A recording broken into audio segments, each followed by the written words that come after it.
Selamat sejahtera dan salam Mufakat Johor. Saya ucapkan kepada Puan Syarul Wahidah binti Muhammad Ali, pensyarah pendidikan moral Kolej Matrikulasi Johor, ahli-ahli panel dan rakan-rakan sekalian.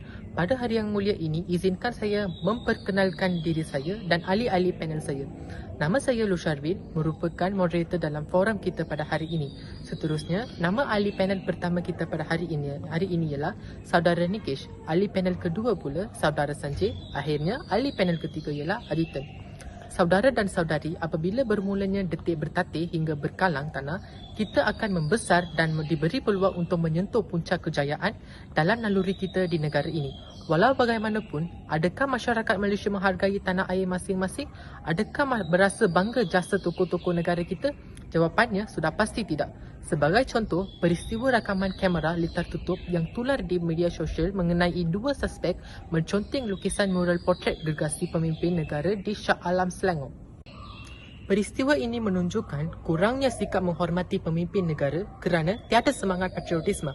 Oleh itu, pelbagai inisiatif perlu diambil untuk mengimplementasikan semangat patriotik dalam kalangan masyarakat. Hadirin dan hadiran, marilah kita meminta pandangan ahli panel yang sangat teruja untuk berkongsi pendapat masing-masing sebagai suatu titik tolak untuk meningkatkan semangat patriotik dalam komuniti. Ahli panel pertama, apakah pendapat anda tentang cara-cara menghayati semangat patriotisme? Terima kasih moderator. Selamat petang saya ucapkan kepada semua.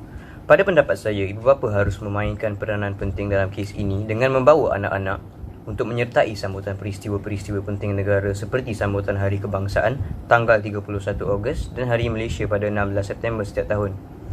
Biasanya, kawasan sambutan ini akan dipenuhi dengan pelbagai acara yang cuba meniupkan semangat cinta akan negara ini dalam hati mereka yang hadir itu.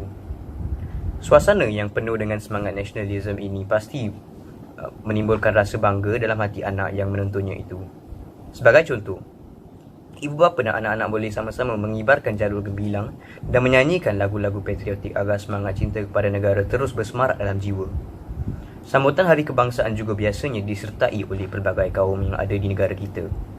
Justru, ibu bapa dan anak-anak akan mendapat peluang untuk melihat persembahan daripada kaum lain dan berkenal-kenalan antara satu sama lain. Secara tidak langsung, perpaduan antara kaum akan tercapai dan wujudlah masyarakat yang harmoni yang bersemangat patriotik. Jelaslah bahawa jika ibu bapa dapat membantu anak-anak menyambut Hari Kebangsaan setiap tahun, sejak mereka kecil lagi sudah pasti semangat patriotik dapat dipupuk dengan mudah kerana melontur bulu biarlah dari rebungnya. Selain itu, pada masa ini ramai ibu bapa yang membimbing anak-anak mereka dalam menguasai subjek sejarah. Bagi segelintir pelajar, subjek sejarah amat sukar dikuasai kerana banyak fakta yang perlu dihafal dan diingati. Tambahan pula, mereka tidak pernah merasai keperitan tokoh-tokoh terdahulu yang mati-matian memperjuangkan tanah air yang bertuah ini. Oleh itu, ibu bapa tidak boleh memberi tekanan kepada anak-anak dengan memaksa dan memarahi mereka jika mereka gagal dalam subjek sejarah. Hal ini kerana anak-anak umpama kain putih, ibu bapa lah yang perlu mencorakkannya dengan menerap semangat cinta akan negara. Bertitik tolak daripada itu, ibu bapa perlu menyokong anak-anak mereka agar mereka tidak berasa tertekan, malah bersemangat dalam mempelajari subjek sejarah. Selain itu, ibu bapa boleh menghantar anak-anak mereka menghadiri kelas tuition untuk menguasai subjek sejarah demi meningkatkan prestasi anak dalam subjek tersebut. Rentetan itu, penguasaan dalam subjek ini akan membibitkan rasa cinta terhadap subjek sejarah, seterusnya melahirkan kecintaan terhadap negara. Lanjutan daripada huraian yang telah dinyatakan di atas, langkah seterusnya ialah ibu bapa perlu menjadi suri teladan kepada anak-anak. Berdasarkan peribahasa bapa borek anak rintik, ibu bapa perlu menjadi ikon kepada anak-anak dalam menerapkan semangat cinta akan negara. Dalam konteks ini, ibu bapa tidak sewajarnya menunjukkan etika yang bertentangan dengan semangat patriotisme itu sendiri. Pelakuan yang pernah menjadi isu suatu ketika dahulu iaitu seorang warga Malaysia yang mempersendakan lagu negaraku malah ada yang berani memijak bendera Jalur Gembilang tidak seharusnya dilakukan. Malah ibu bapa perlu menunjukkan semangat cinta akan negara melalui kibaran Jalur Gembilang dengan bangga untuk diteladani oleh anak-anak. Secara tidak langsung, perbuatan ini akan menjadi ikutan kerana di mana tumpahnya kuah kalau tidak ke nasi. Terima kasih kepada panel pertama atas lontaran idea yang konkret tadi. Beliau menyatakan bahawa ibu bapa merupakan individu yang signifikan bagi memupuk semangat patriotik dalam kalangan remaja kerana pemuda harapan bangsa, pemudi tiang negara. Mari kita meluaskan pemikiran kita dengan mengetahui peranan pihak sekolah. Ahli panel kedua, bolehkah anda memberi persepsi kamu? Ya, terima kasih moderator. Pada persepsi saya, Guru haruslah mengajar pelajar-pelajar menyertai dalam pelbagai pertandingan yang mencungkil bakat masing-masing serta menunjukkan semangat patriotisme yang tinggi. Pertandingan yang boleh dianjurkan oleh pihak sekolah ialah pertandingan mendeklamasikan sajak yang bertemakan patriotisme, menyampaikan ucapan tentang kemerdekaan, berpidato dan sebagainya. Guru-guru boleh mendorong para pelajar untuk menyertai pertandingan sebegini dengan memberitahu mereka tentang betapa pentingnya menghayati semangat patriotisme. Pihak sekolah boleh menganjurkan pertandingan-pertandingan ini pada bulan kemerdekaan. Tayangan filem kemerdekaan dan nyanyian lagu patriotik sempena bulan kemerdekaan iaitu pada 31 Ogos akan meningkatkan semangat kemerdekaan dalam sanubari para pelajar. Penolong kanan kurikulum Sekolah Kebangsaan Jalan U3 Subang Perdana Shah Alam Selangor, Puan Nur Anida Jaafar berkata dengan adanya semangat patriotisme dalam diri pelajar, ia secara tidak langsung akan menanam sikap cinta negara pada setiap masa. Beliau juga menyatakan bahawa pelajar yang mempunyai semangat patriotisme ini akan mempertahankan negara daripada ancaman musuh pada sepanjang masa. Tambahan pula, Puan Nur Anida berkata bahawa program sambutan bulan kemerdekaan juga membolehkan pelajar menghargai pejuang kemerdekaan. Sesungguhnya, jasa penjuang kemerdekaan patut dihargai. Pejuang kemerdekaan ini banyak berkorban harta dan nyawa untuk memerdekakan negara. Jelaslah di sini bahawa para guru harus mendorong para murid untuk melibatkan diri mereka dalam aktiviti-aktiviti yang meningkatkan semangat patriotisme. Terima kasih ahli panel pertama atas pandangan kamu terhadap peranan pihak guru. Walaupun seseorang guru melakukan tugasnya dengan penuh sempurna, namun masih ada lagi golongan pelajar yang terlibat dalam aktiviti pendiskriminasian kerajaan tempatan. Apakah idea anda mengenai pernyataan tersebut, ahli panel ketiga? Terima kasih, Encik Lu Sharvin. Pada pendapat saya, pihak kerajaan merupakan pihak yang penting dalam memupuk semangat patriotisme.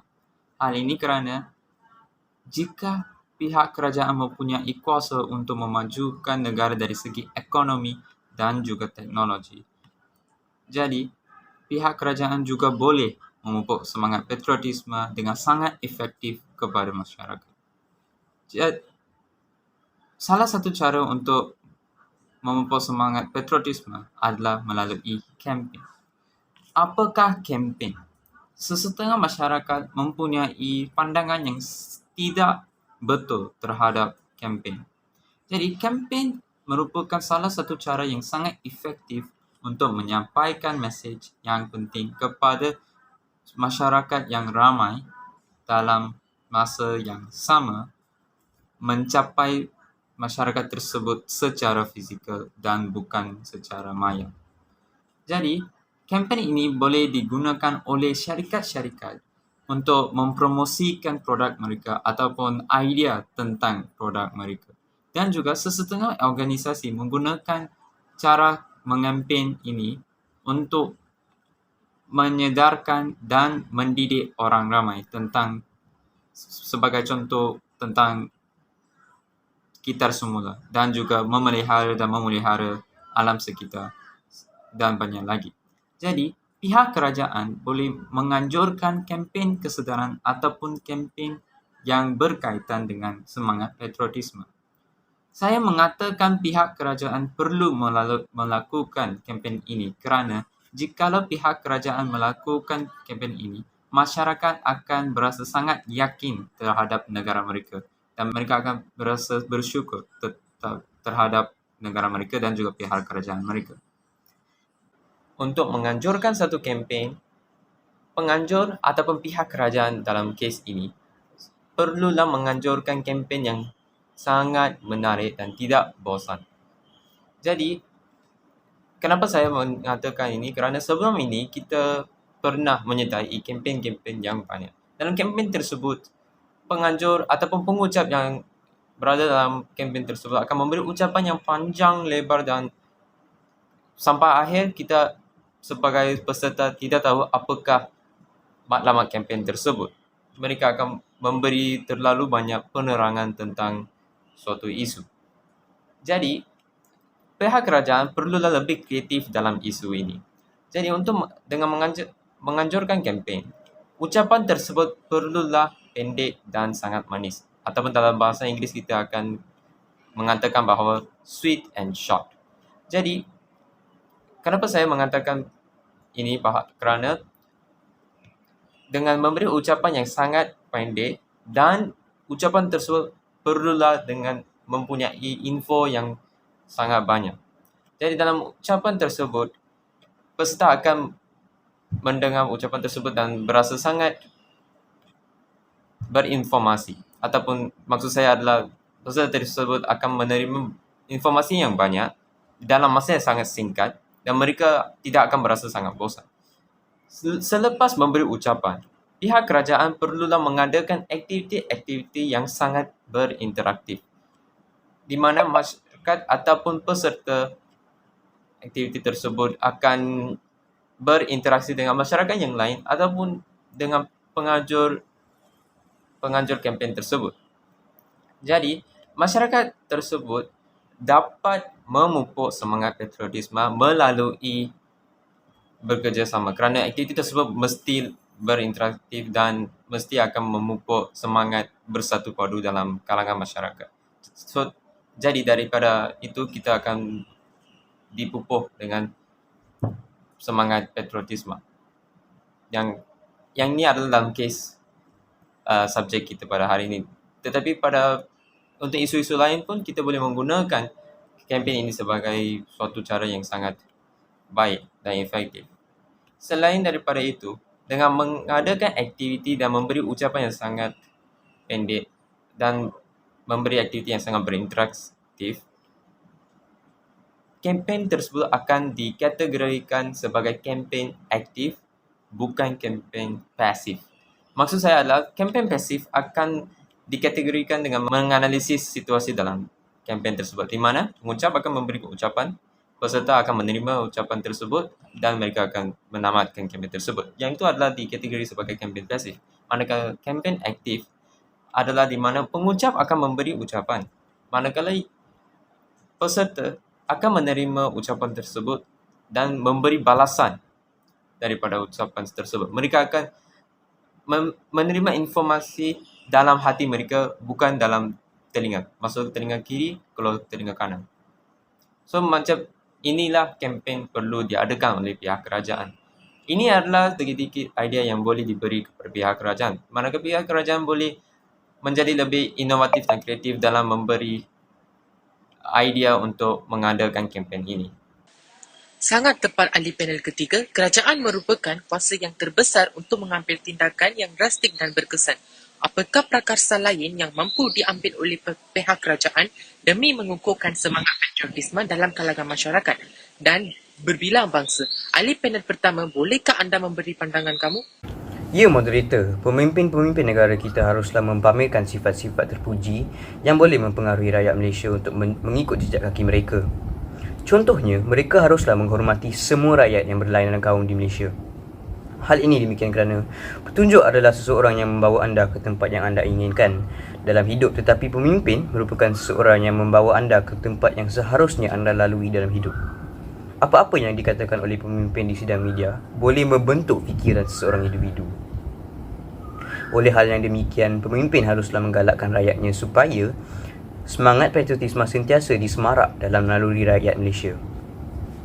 Pemimpin juga haruslah menggalakkan rakyat Malaysia agar sentiasa bersatu padu dan sentiasa memupuk sifat perpaduan. Seperti yang kita tahu, Malaysia merupakan sebuah negara yang mempunyai rakyat yang berbilang kaum. Persefahaman antara rakyat yang berbilang kaum merupakan pemacu kepada lahirnya perasaan cinta akan negara dalam jiwa rakyat. Oleh hal yang demikian, pemimpin negara kita pada asasnya haruslah menjadi uswah hasanah kepada rakyat Malaysia dengan sentiasa memberi layanan dan peluang yang sama kepada seluruh masyarakat Malaysia tanpa mengira warna kulit mereka. Jika pemimpin negara kita gagal melakukan berikut, maka tidak hairanlah berlakunya huru-hara antara masyarakat Malaysia. Perkara ini secara tidak langsung akan menjejaskan semangat patriotisme dalam kalangan rakyat. Sungguh intelektual pemikiran saudara, panel kita yang pertama. Memang tidak dapat disangkal lagi, semua pihak harus bekerjasama bagi memantapkan semangat patriotisme dalam kehidupan masyarakat. Kata pepatah, bersatu kita teguh, bercerai kita rebuk. Persoalan saya yang seterusnya ialah, apakah cara lain yang boleh diambil oleh pihak kerajaan untuk membenihkan semangat patriotisme dalam jiwa sanubari remaja yang diibaratkan sebagai darah senum dapur bidang umur setahun jagung. Ahli panel ketiga, sila memberi sedikit maklumat tentang topik tersebut. Ya moderator, ini merupakan suatu soalan yang sungguh menarik. Usaha lain yang boleh dilakukan untuk menghayati semangat patriotisme ialah pihak kerajaan perlu mendorong anak-anak muda untuk menyertai program latihan khidmat negara ataupun lebih dikenali sebagai program PLKN. Program latihan khidmat negara telah diperkenalkan oleh kerajaan pada 16 Februari 2004. Tarikh tersebut dianggap sebagai tarikh yang bersejarah dan amat bererti bagi pengukuhan golongan remaja di Malaysia. Program PLKN ini telah dijadikan sebagai suatu medium untuk permulaan satu agenda nasional bagi melatih anak-anak muda Malaysia sebagai generasi yang penuh dengan semangat patriotik dan mempunyai semangat cinta akan negara yang tinggi. Program khidmat negara telah dibentuk untuk mencapai objektif tertentu, iaitu untuk meningkatkan semangat patriotisme dalam kalangan generasi muda, memupuk perpaduan kaum serta integrasi nasional, membentuk perwatakan positif menerusi nilai-nilai murni dan juga melahirkan generasi akan datang yang cerdas, cergas dan penuh keyakinan tinggi. Prof. Datuk Dr. Teo Kok Siong berkata bahawa program PLKN ini kelihatan gagal. Bilangan generasi muda yang ingin meningkatkan semangat patriotik dalam diri masing-masing adalah sangat sikit. Peratusannya terlalu kecil berbanding jumlah golongan muda di Malaysia. Jika mahu semangat cinta dan sayangkan negara ada pada semua golongan muda, maka setiap seorang daripada mereka wajib menghadirinya, sebagaimana dilakukan negara lain seperti Singapura dan Korea Selatan, katanya kepada BH. Oleh hal ini demikian, pihak kerajaan perlu menguat-uatkan program PLKN kepada generasi muda. Pihak kerajaan perlu menjelaskan kebaikan program PLKN kepada anak-anak muda. Pihak kerajaan boleh menjayakan objektif ini dengan membuat iklan tentang kebaikan program PLKN dan menyiarkannya melalui media elektronik. Jelaslah di sini bahawa program PLKN merupakan salah satu medium yang sangat efektif untuk menyamai semangat patriotik dalam kalangan masyarakat. Memang tepat sekali ahli panel kedua, golongan teruna pada pasca moden ini tidak memiliki sebarang kesedaran mengenai situasi negara maupun keadaan negara pada masa akan datang. Oleh itu, idea anda menjadi salah satu langkah untuk mempraktikkan mereka sejak kecil. Kata mutiara, melentur buluh biarlah dari rebungnya. Mari kita menghangatkan lagi perbincangan ini dengan meminta pandangan daripada ahli panel ketiga. Terima kasih, Encik Lu Syarwin. Pihak kerajaan juga perlu menjadi uswah hasanah kepada pihak masyarakat. Maksud saya adalah pihak kerajaan perlulah memberikan pandangan yang baik kepada masyarakat. Hal ini kerana dengan memberikan suatu pandangan, dengan mempunyai pandangan yang baik terhadap pihak kerajaan, masyarakat tersebut akan mengikut arahan-arahan yang diberi oleh pihak kerajaan tanpa fikiran yang panjang. Dan untuk melakukan perkara ini, pihak kerajaan perlulah berfikiran matang dan membuat keputusan bukan sahaja untuk kemajuan ekonomi ataupun teknologi, tetapi untuk kebaikan pihak masyarakat semua. Walau bagaimanapun, jikalau pihak kerajaan telah melakukan perkara-perkara yang buruk, yang sangat memalukan ataupun perkara yang tidak diinginkan oleh masyarakat, masyarakat tersebut akan merasa sangat marah dan mereka akan tidak percaya terhadap pihak kerajaan. Sangat tepat ahli panel ketiga daripada kenyataan kamu tadi. Apakah punca keadaan ini berlaku?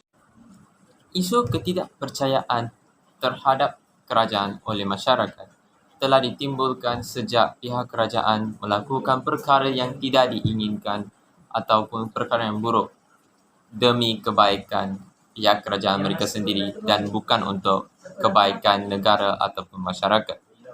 Salah satu contohnya adalah semasa bekas Perdana Menteri Datuk Tun Dr. Mahathir Mohamad meletakkan jawatan sebagai seorang Perdana Menteri pada saat yang akhir ataupun saat yang paling penting di mana masyarakat dan kerajaan memerlukan panduan untuk menempuh pandemik COVID-19. Pada saat tersebut, masyarakat dan kerajaan telah menunggukan panduan daripada Perdana Menteri untuk menempuh COVID-19 ini. Tetapi pada masa itu, berita yang kita menerima adalah bahawa Perdana Menteri telah meletakkan jawatan. Masyarakat telah berasa bahawa mereka sendiri perlu menjadi tanggungjawab terhadap mereka dan mereka tidak perlu mengikut arahan daripada kerajaan kerana kerajaan akan tidak membantu mereka pada saat-saat yang paling penting.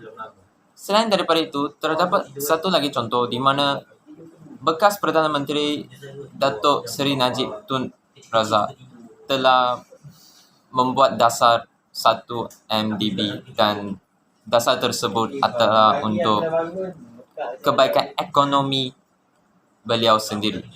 Jadi dari sini masyarakat dapat memikirkan bahawa semua dua-dua Perdana Menteri yang saya mengatakan ini telah menjadi Perdana Menteri untuk kebaikan mereka sendiri dan bukan untuk kebaikan negara. Hal ini telah menyebabkan masyarakat tidak berasa patriotik terhadap negara ini. Dan ada satu lagi insiden yang sangat besar yang berlaku pada 13 Mei 1969 di mana dua parti politik iaitu Parti Perikatan dan juga DAP, Democratic Action Party. Jadi, DAP telah diasaskan oleh kaum Cina, manakala Parti Perikatan telah diasaskan oleh kaum Melayu. Semasa DAP telah memenangi dalam pilihan raya tersebut, Parti Perikatan tidak berasa puas hati dan mereka telah bergaduh dengan DAP. Dalam pergaduhan tersebut, terdapat 66 kematian, kata satu sumber. Dan lagi satu sumber telah tidak memberi kebenaran tentang informasi tersebut. Mereka mengatakan bahawa tiada kematian ataupun lagi satu sumber mengatakan bahawa dia merupakan berita palsu dan dia dalam insiden tersebut terdapat 5 kematian sahaja. Tetapi ini bukan mengenai kematian. Ini adalah mengenai sikap perkauman oleh pihak kerajaan ataupun seseorang parti yang bakal menjadi pihak kerajaan. Jadi, daripada insiden ini, terdapat perselisihan faham sesama kaum-kaum yang berlainan. Walau bagaimanapun, dari masa ke semasa, masyarakat telah berfikiran dengan waras dan telah mengatakan bahawa sikap perkauman ini merupakan sikap yang sangat buruk dan ia tidak perlu diinstilkan dalam hati kita orang dan melalui sikap perkauman ini tiada apa-apa yang boleh didapatkan melalui sikap ini. Jadi, masyarakat telah bersatu padu dengan kaum-kaum yang lain. Jadi, terdapat sedikit harapan bahawa semangat patriotik dapat diwujudkan dalam kalangan masyarakat melalui berfikiran waras. Walau bagaimanapun, pihak kerajaan juga perlu melakukan bahagian mereka sebagai seorang yang memberi panduan ataupun seorang uswah hasanah untuk masyarakat. Terima kasih saya ucapkan kepada keempat-empat ahli panel kita kerana sudi hadir dan sudi menyuarakan pendapat masing-masing. Moga apa yang kita dapat hari ini tidak sekadar masuk telinga kanan, keluar telinga kiri. Pendek kata, semangat patriotisme dalam masyarakat Malaysia merupakan tulang belakang untuk mengekalkan kemerdekaan dan keharmonian negara kita. Maka, semua pihak harus melaksanakan tanggungjawab masing-masing bagai awur dengan tebing untuk merungkai masalah perkauman antara netizen yang berulang lagi seperti masalah kuil sipil yang pernah berlaku baru-baru ini pada November 2018. Nampaknya, masa amat mencemburui kita. Sebelum berakhir, saya ingin membuka ruang untuk sesi soal jawab. Sesiapa ingin mempunyai sebarang soalan boleh mengemukakan soalan ini sekarang. Boleh sebab pensyarah kita mengalami masalah teknikal, kita memulakan sesi soal jawab sekarang. Soalan pertama daripada saudara Lu Jenny.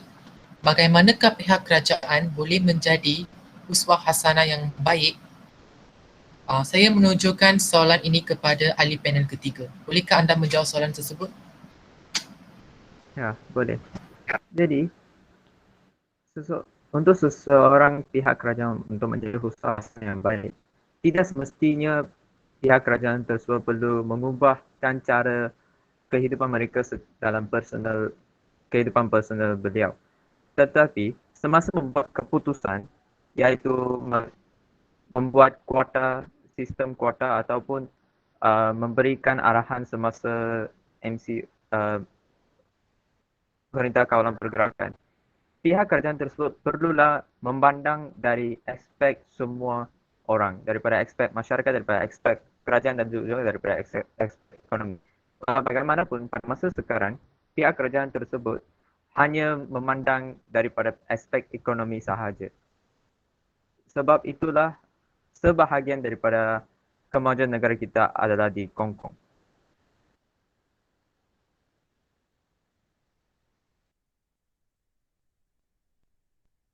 Terima kasih kepada penerangan anda yang berkaitan dengan soalan daripada rakan kita tadi.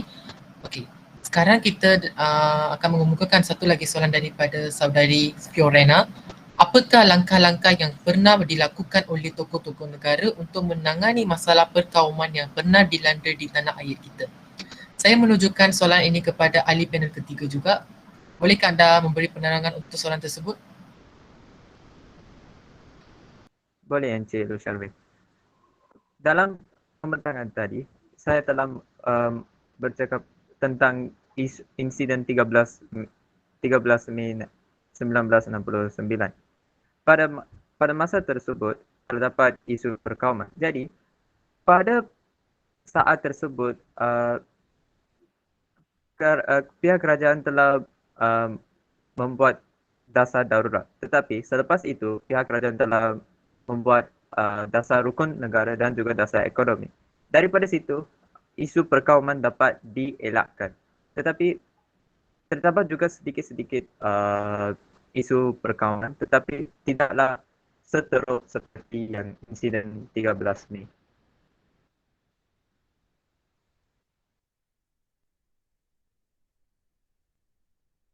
Terima kasih banyak-banyak atas penerangan kamu tadi. Bolehkah kita bersambung kepada soalan yang ketiga, iaitu daripada rakan Su Jin Yi.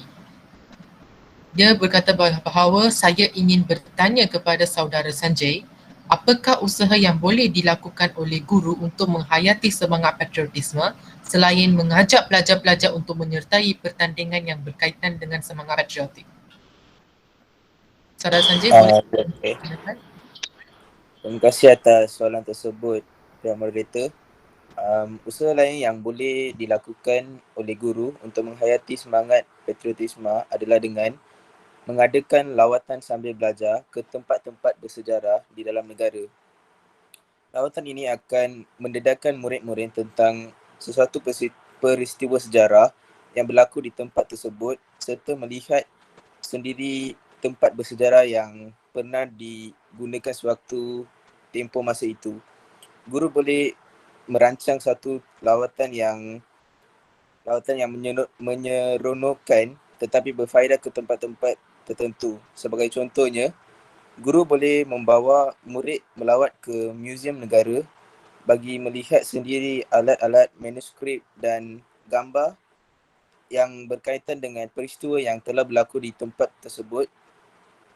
Dan sebagai contohnya, murid-murid akan tahu manuskrip ataupun alat-alat ataupun bahan selain daripada bahan tersebut yang digunakan semasa Hari Kemerdekaan Negara pada 31 Ogos 1957. Itu saja daripada saya.